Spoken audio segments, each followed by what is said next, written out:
ကျွန်တော်တို့ Scotch whisky တောက်တဲ့ခါမှာ smoke အနှံ့ပေါ့နော်မီးသွေးနှံ့ရတာပေါ့နော်မီးသွေးနှံ့ကိုပေးတယ်ဘယ်ကနေရတာလဲဆိုတော့အာလီကိုအညှောက်ဖောက်တဲ့ခါမှာအမြင့်လေးထွက်လာတဲ့ခါမှာနောက်ထပ်အပင်လေးထွက်လာမှဆိုတဲ့အတွက်အပူပေးပြီးတက်တာပါနော်အပူပေးတက်တဲ့ခါမှာဒီ peach ဆိုတဲ့ကြောင်မီးလေးမျိုးရဲ့မီးခိုးငွေအပူငွေနဲ့ဒီအပင်ကိုရေတက်ခန်းချောင်းအောင်ဘာလီစီကိုရေတက်ခန်းချောင်းအောင်လုပ်ပြီးတော့တက်လိုက်တာပေါ့နော်အဲ့လိုတက်တဲ့ခါမှာမီးခိုးတွေကဘာလီစီထဲဝင်ပေသွားတဲ့ခါကျတော့အဲ့ဒီမီးခိုးနှံ့ကအဲ့ဒီပိတ်ကထွက်တဲ့မီခိုနန်ကဒီဘာလီတဲကိုဝင်သွားတာပေါ့နော်အဲ့ကနေပြီးတော့ကျွန်တော်တို့မီခိုနန်ရရှိတာပေါ့နော်ဒါမှ double black ဆိုရင်နှံ့ပို့ပြီးတော့ smoke နှံ့ပို့ပြင်းတယ်ပေါ့နော်ဒီအဲ့ဒါကကျွန်တော် smoke အဲ့ peat ဘယ်လိုဖြစ်လာလဲဆိုတော့ကျွန်တော်ပြောချင်ပါတယ် peat ဆိုတာက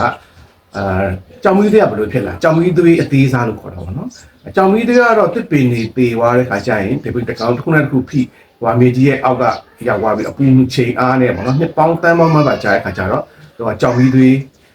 ဖြစ်သွားတယ်ပေါ့နော်ကြောင်မီးသွေးဆိုရင်တစ်ပင်ရဖြစ်တယ်ဆိုရင်တစ်ပင်ပုံပြီးတော့မရအောင်ပေါ့နော်ဥမာငါးပေါင်းတဲ့ခါကျရင်ငါးကိုအကောင်လိုက်